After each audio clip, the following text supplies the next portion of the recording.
Praise the Lord. Welcome to live in the living word. கர்த்தருடைய பரிசுத்த நாமத்திற்கு ஸ்தோத்திரம். கர்த்தருடைய வார்த்தை வேதாகமத்தில் இப்படியாக சொல்லப்பட்டிருக்கிறது. சங்கீதம் 22 அதிகாரம் 24 வசனம். உபத்திரவப்பட்டவனுடைய உபத்திரவத்தை அவர் அற்பமாய் எண்ணாமலும் அருவருக்காமலும் தம்முடைய முகத்தை அவனுக்கு மறைக்காமலும் இருந்து தம்மை நோக்கி அவன் கூப்பிடுகையில் அவனை கேட்டருளினார். ஆமென். இன்னைக்கு இந்த உலகத்தில் நாம் எல்லா இடங்களிலுமே முக்கியமானவர்களாய் பார்க்கப்பட மாட்டோம். ஒரு சில இடங்களில் நம்மளை வேல்யூட் பண்ணுவாங்க, மதிப்பாங்க. ஒரு சில இடங்களில் நம்மளை ஆர்டினரியாக சாதாரணமாக நடத்துவாங்க. ஒரு சில இடங்களில் நம்மளை இக்னோர் பண்ணுவாங்க, நம்மளை கண்டுகொள்ள கூட மாட்டாங்க. ஆனால் நம்ம இயேசப்பாவுடைய பார்வையில் எப்பொழுதுமே நீங்கள் விலையேற பெற்றவர்கள். அவர் ஒருபோதும் உங்களை கைவிடவே மாட்டார். ஆமென்.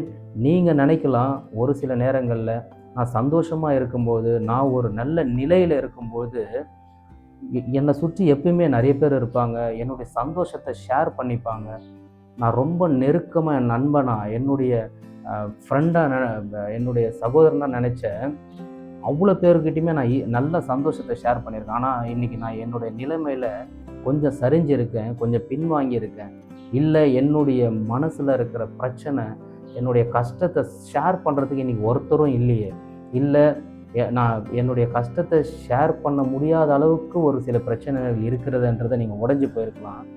ஏசப்பா உங்களை பார்த்து தான் சொல்கிறாரு, உபத்திரப்பட்டவனுடைய உபத்திரவத்தை அவர் அற்பமாக எண்ணவே மாட்டார், அருவருக்க மாட்டார். அவருடைய முகத்தை உங்களுக்கு நேராய் திருப்பி உங்களுக்கு என்ன பிரச்சனை கஷ்டம் இருக்குதோ அவர் அதை சரி செய்வதற்கும் அந்த பிரச்சனையிலிருந்து உங்களை மீட்டெடுப்பதற்கும் அவர் ரெடியாக இருக்காருங்க.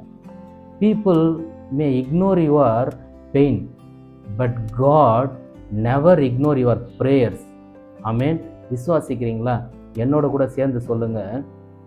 People may ignore my pain, but God never ignore my prayer. Amen. Stay blessed. Have a good day.